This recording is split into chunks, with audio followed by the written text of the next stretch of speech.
Sixième partie, tactique élaborée.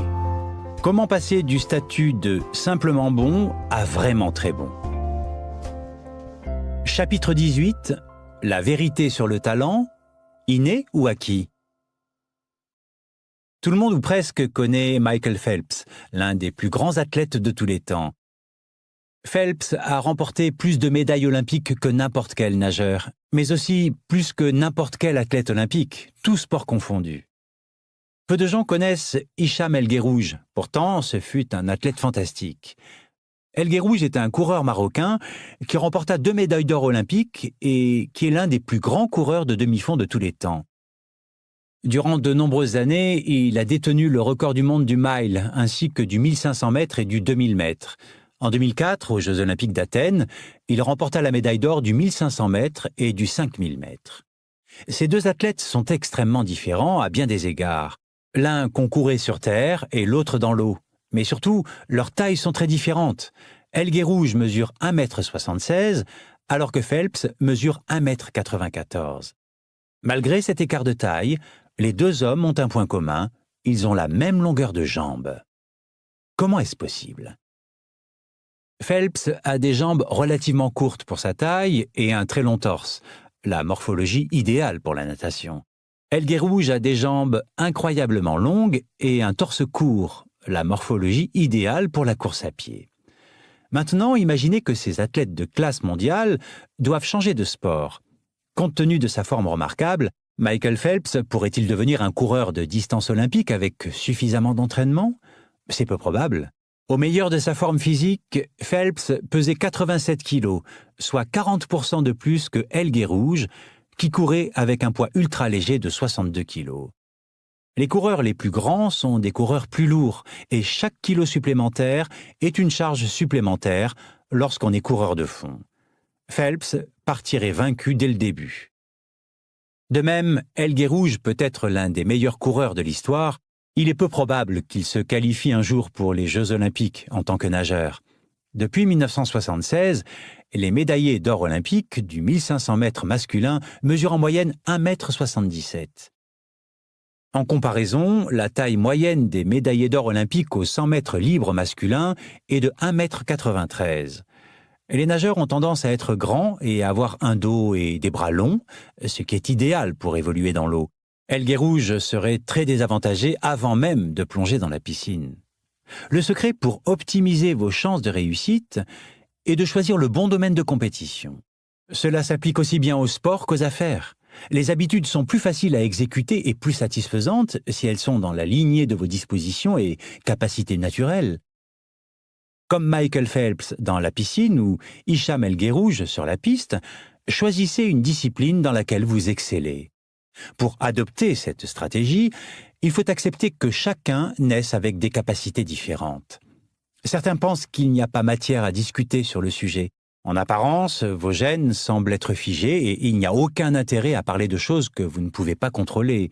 De plus, des expressions comme le déterminisme biologique laissent à penser que certains individus sont voués au succès et d'autres à l'échec. Mais cette vision de l'influence des gènes sur le comportement est plutôt limitée.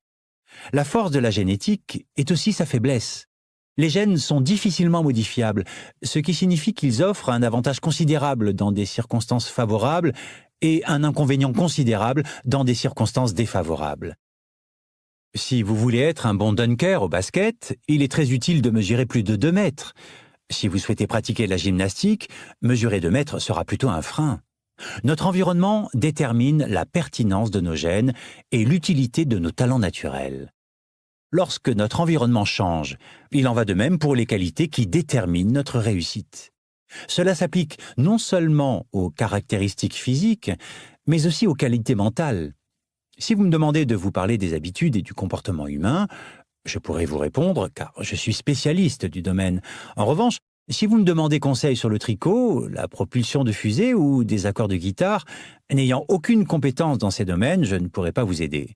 La compétence dépend essentiellement du contexte. Les personnes au sommet dans tout domaine compétitif sont non seulement bien entraînées, mais également bien adaptées à la tâche. Par conséquent, si vous voulez être vraiment bon, choisissez le domaine dans lequel vous avez des prédispositions.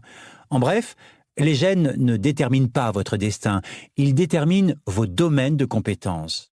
Comme le note le médecin Gabor Maté, les gènes peuvent prédisposer, mais ils ne sont pas prédéterminés. Les domaines pour lesquels vous êtes génétiquement prédisposé à la réussite sont ceux dans lesquels les habitudes ont plus de chances d'être satisfaisantes. L'essentiel est d'orienter vos efforts vers des domaines qui vous passionnent et qui correspondent à vos compétences naturelles afin de définir vos objectifs en fonction de vos capacités. La question évidente est la suivante. Comment puis-je savoir dans quel domaine j'ai plus de chances de réussir? Comment puis-je identifier les opportunités et les habitudes qui me conviennent? Pour trouver des réponses, commençons par comprendre votre personnalité. Comment votre personnalité influence vos habitudes? Vos gènes fonctionnent dans l'ombre de vos habitudes, autrement dit, dans l'ombre de vos comportements. Il a été démontré que les gènes ont une influence surtout du nombre d'heures que vous passez à regarder la télévision, à votre probabilité de vous marier ou de divorcer, en passant par votre tendance à devenir dépendant des drogues, de l'alcool ou de la cigarette. Ils influencent aussi le degré d'obéissance ou de rébellion face à l'autorité, le degré de vulnérabilité ou de résistance aux événements stressants, le degré de proactivité ou de réactivité que vous ressentez, et même la sensation d'intérêt ou d'ennui que vous ressentez quand vous assistez à un concert. Comme Robert Plomin, généticien spécialiste du comportement au King's College de Londres me l'a dit, nous en sommes maintenant au point où nous avons arrêté les tests pour voir si les traits de caractère ont une composante génétique. Car nous ne pouvons littéralement pas en trouver un qui ne soit pas influencé par nos gènes. Regrouper vos caractéristiques génétiques uniques vous prédisposent à une personnalité particulière. Votre personnalité est l'ensemble des caractéristiques qui sont constantes d'une situation à l'autre. L'analyse scientifique des traits de personnalité la plus pertinente est connue sous le nom de Big Five. Elle décompose les traits de personnalité en 5 spectres de comportement. 1. Ouverture à l'expérience, curieux et inventif d'un côté, prudent et constant de l'autre. 2. Conscience rigueur, organisé et efficace d'un côté, facile à vivre et spontané de l'autre. 3. Extraversion, extraverti et énergique d'un côté, solitaire et réservé de l'autre. Vous les connaissez probablement sous les qualificatifs d'extraverti ou d'introverti. 4. Amabilité, amical et empathique d'un côté, difficile et indifférent de l'autre. 5. Neuroticisme, anxieux et sensible d'un côté, confiant, calme et stable de l'autre. Ces 5 caractéristiques ont des bases biologiques. L'extraversion, par exemple, peut être observée dès la naissance. Si quelqu'un fait du bruit dans la salle des soins infirmiers, certains bébés se tournent vers cette personne tandis que d'autres se détournent. Les chercheurs qui suivent des enfants tout au long de leur vie découvrirent que les bébés qui se tournaient vers le bruit étaient plus susceptibles de devenir extravertis. Ceux qui se détournaient étaient plus susceptibles d'être introvertis. Les personnes douées d'une grande amabilité sont gentilles, attentionnées et chaleureuses. Elles ont également tendance à avoir des niveaux d'ocytocine naturelle plus élevés. Cette hormone joue un rôle important dans l'établissement de liens sociaux, augmente le sentiment de confiance et peut agir en tant qu'antidépresseur naturel. Vous pouvez facilement imaginer qu'une personne ayant un taux d'ocytocine plus élevé pourra adopter des habitudes telles que la rédaction de notes de remerciement ou l'organisation d'événements sociaux. Prenons un 3e exemple, le neuroticisme, qui est un trait de personnalité que chacun possède à des degrés divers. Les personnes qui ont une forte névrose ont tendance à être anxieuses et à s'inquiéter plus que les autres. Ce trait a été associé à l'hypersensibilité de l'amygdale, la partie du cerveau qui détecte les menaces. En d'autres termes, les personnes plus sensibles aux signaux négatifs de leur environnement ont plus de chances de présenter un niveau élevé de neuroticisme. Nos habitudes ne sont pas uniquement déterminées par nos personnalités, mais il ne fait aucun doute que nos gènes nous poussent dans une certaine direction. Nos préférences profondément ancrées rendent certains comportements plus faciles pour certaines personnes que pour d'autres. Vous n'avez pas à vous excuser pour ces différences, ni à vous sentir coupable, mais vous devez vous en accommoder. Par exemple, une personne dont le niveau de conscience est moins élevé aura moins tendance à être ordonnée par nature et devra peut-être compter davantage sur l'aménagement d'un environnement favorable pour conserver de bonnes habitudes. Un rappel à nos amis lecteurs les moins consciencieux, l'aménagement de l'environnement est une stratégie dont nous avons discuté au chapitre 6 et 12. En conclusion, vous devez créer des habitudes qui correspondent à votre personnalité. On peut facilement se faire avoir en imaginant qu'en s'entraînant comme un culturiste, on parviendra à quelque chose. Si le culturisme ne fait pas partie de vos centres d'intérêt, si vous préférez l'escalade, le cyclisme ou l'aviron, créez vos habitudes d'exercice en fonction de vos intérêts. Si un de vos amis suit un régime pauvre en glucides, mais si vous trouvez que le régime pauvre en matière grasse fonctionne pour vous, adoptez le régime qui vous convient et il aura ainsi plus de chances de fonctionner. Dans vos habitudes de lecture, ne soyez pas gênés si vous préférez les romans torrides à d'autres types d'ouvrages. Lisez tout ce qui vous fascine. Vous n'avez pas à créer les habitudes que tout le monde vous dit de créer. Choisissez l'habitude qui vous convient le mieux, pas celle qui est la plus répandue. Il existe une version de chaque habitude qui peut vous apporter joie et satisfaction. Trouvez-la. Les habitudes doivent être agréables pour durer. C'est l'idée fondamentale de la 4e loi. Adapter vos habitudes à votre personnalité est un bon début, mais ce n'est pas la seule chose à faire. Portons maintenant notre attention sur la recherche et la mise en place de situations dans lesquelles vous bénéficiez d'un avantage naturel. Comment trouver un domaine où les chances de réussite sont de votre côté? Il est essentiel de privilégier un domaine où les chances sont en votre faveur pour maintenir votre motivation et favoriser votre réussite. En théorie, vous pouvez apprécier presque tout. En pratique, vous êtes plus susceptible d'apprécier les choses que vous faites facilement. Les personnes qui ont du talent dans un domaine particulier ont tendance à être plus compétentes dans cette tâche et sont ensuite félicitées pour leur bon travail. Elles restent motivées parce qu'elles progressent là où d'autres ont échoué et qu'elles sont récompensées par un meilleur salaire et de plus grandes opportunités, ce qui les rend non seulement plus heureuses, mais les incite également à produire un travail de qualité supérieure. C'est un cycle vertueux. Choisissez la bonne habitude et vous progresserez facilement. Choisissez la mauvaise habitude et vous lutterez pour progresser. Comment choisir la bonne habitude? La première étape a déjà été abordée dans la 3e loi, la facilité. Dans la majorité des cas, lorsqu'on choisit la mauvaise habitude, cela signifie simplement qu'on choisit une habitude trop difficile. Quand une habitude est facile, vous avez plus de chances de réussir. Lorsque vous réussissez, vous êtes plus susceptible de vous sentir satisfait. Il faut toutefois tenir compte d'un autre paramètre. À long terme, si vous continuez à progresser et à vous améliorer, n'importe quel domaine peut devenir difficile. À un moment donné, vous devez vous assurer d'avoir choisi le domaine adapté à vos compétences. Comment faire? L'approche la plus fréquemment adoptée est la suivante. Faire des essais et commettre des erreurs. Bien entendu, cette stratégie pose un problème. La vie est courte. Vous n'allez pas passer votre vie à essayer toutes sortes de professions, à sortir avec tous les célibataires que vous rencontrez ou à jouer de tous les instruments de musique. Fort heureusement, il existe un moyen efficace de gérer cette situation, adapter l'approche de l'exploration-exploitation. Au début d'une nouvelle activité, il devrait y avoir une période d'exploration. Dans les relations, on appelle ça des rencontres. À l'université, on appelle ça les arts libéraux ou la culture générale. En affaires, cela s'appelle les tests fractionnés.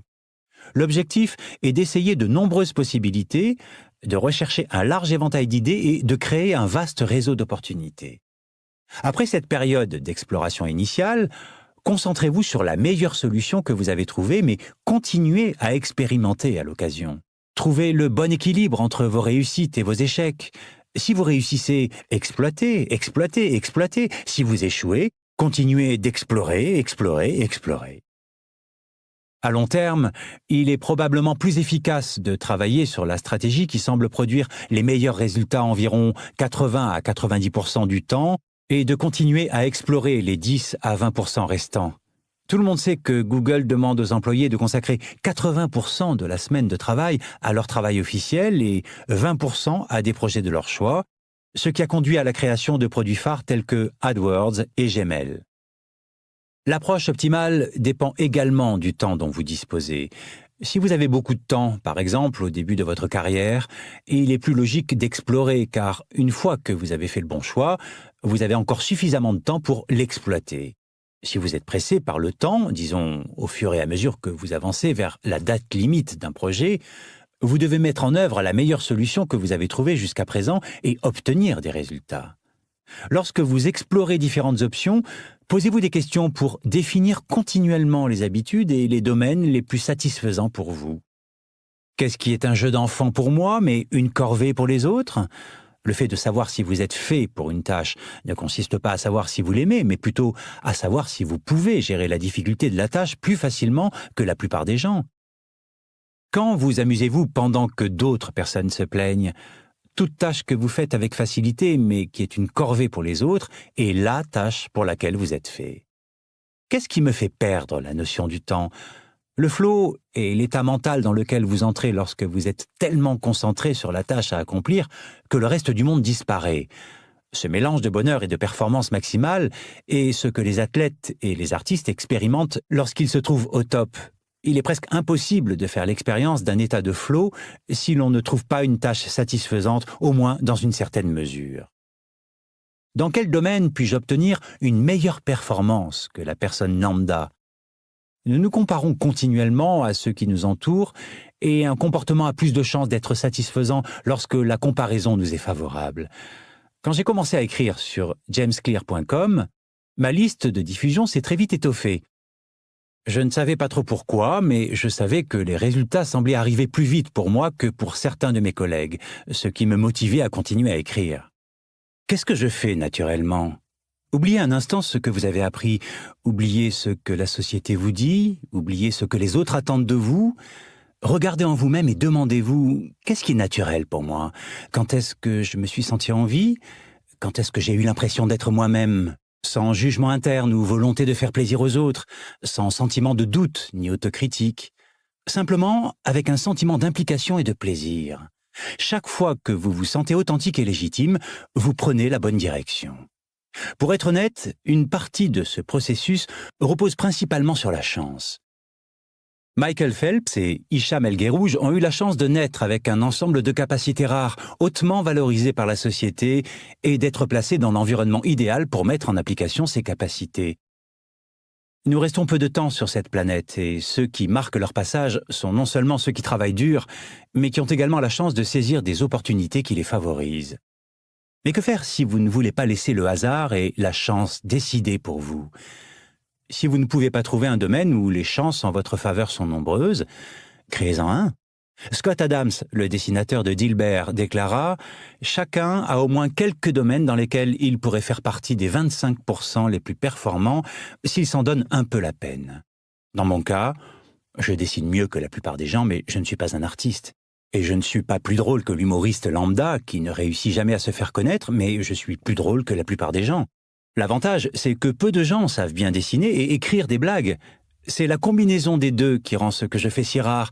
Et quand j'ai ajouté mon expérience professionnelle préalable à ces deux atouts, j'ai instantanément eu un sujet que peu de dessinateurs pouvaient espérer comprendre sans le vivre. Quand vous ne pouvez pas réussir en étant meilleur, vous pouvez réussir en étant différent. En associant vos compétences, vous limitez la concurrence, ce qui vous permet de vous démarquer. Vous pouvez limiter la nécessité d'un avantage génétique ou de plusieurs années de pratique en écrivant vos propres règles. Un bon joueur travaille dur pour gagner le jeu auquel tout le monde joue. Un grand joueur crée un nouveau jeu qui met en avant ses forces et évite ses faiblesses. À l'université, j'ai créé ma propre majeure, la biomécanique, qui associait physique, chimie, biologie et anatomie. Je n'étais pas assez intelligent pour me démarquer parmi les grands noms de la physique ou de la biologie. J'ai donc créé mon propre domaine de prédilection. Et comme cela me convenait, je ne suivais que les cours qui m'intéressaient, étudier me paraissait moins être une corvée. Il m'était également plus facile de ne pas tomber dans le piège de me comparer à tout le monde. Après tout, personne ne suivait la même combinaison de cours que moi, alors qui pouvait dire s'il était meilleur ou moins bon ? La spécialisation est un moyen efficace de réussir si la génétique vous a oublié. Plus vous maîtrisez une compétence spécifique, plus il est difficile pour les autres de rivaliser avec vous. De nombreux culturistes sont plus forts que le compétiteur de bras de fer moyen, mais même un culturiste massif peut perdre au bras de fer parce que le champion du bras de fer a une force très spécifique. Même si vous n'êtes pas le plus doué naturellement, vous pouvez gagner en étant le meilleur d'une catégorie très limitée. L'eau bouillante ramollit une pomme de terre, mais durcit un œuf. Vous ne pouvez pas savoir si vous allez réagir comme une pomme de terre ou un œuf, mais vous pouvez décider de jouer à un jeu où il vaut mieux être dur ou souple. Si vous pouvez trouver un environnement plus favorable, vous pouvez transformer une situation où les chances sont contre vous en une situation où elles sont en votre faveur. Comment tirer le meilleur de vos gènes? Nos gènes n'éliminent pas les efforts, ils les définissent. Ils nous disent sur quoi porter nos efforts. Une fois que nous avons pris conscience de nos forces, nous savons à quoi consacrer notre temps et notre énergie. Nous savons quel type d'opportunités rechercher et quel type d'obstacles éviter. Mieux nous comprenons notre nature, meilleure sera notre stratégie. Les différences biologiques comptent. Toutefois, il est plus productif de chercher à savoir si vous exploitez votre potentiel au maximum que de vous comparer à quelqu'un d'autre. Le fait que vous ayez une limite naturelle à une capacité spécifique n'a rien à voir avec le fait que vous atteigniez le maximum de vos capacités. On est bien souvent bloqué par nos limites alors qu'il suffit de quelques efforts pour les surmonter, ou du moins s'en rapprocher. Sachez également que pour réussir, les gènes ne suffisent pas. Il faut déployer une bonne dose d'efforts pour avancer. Oui, il est possible que le coach au physique impressionnant de la salle de sport ait de meilleurs gènes, mais si vous ne vous entraînez pas comme lui, il est impossible de dire si votre génétique est meilleure ou pire. Tant que vous n'aurez pas travaillé aussi dur que ceux que vous admirez, n'essayez pas d'expliquer leur succès par la chance. En résumé, l'un des meilleurs moyens de vous assurer que vos habitudes vous donnent satisfaction à long terme est de choisir des comportements qui correspondent à votre personnalité et à vos compétences. Travaillez dur sur les choses que vous faites facilement. Résumé du chapitre. Le secret pour optimiser vos chances de réussite est de choisir le bon domaine de compétition. Choisissez la bonne habitude et vous progresserez facilement. Choisissez la mauvaise habitude et vous progresserez à grand-peine. Les gènes sont difficilement modifiables, ce qui signifie qu'ils offrent un avantage considérable dans des circonstances favorables et un inconvénient considérable dans des circonstances défavorables. Les habitudes sont plus faciles à suivre quand elles sont dans la lignée de vos capacités naturelles. Choisissez les habitudes qui vous conviennent le mieux. Choisissez un domaine qui met en avant vos points forts. Si vous ne trouvez pas de domaine qui vous soit favorable, créez-en un.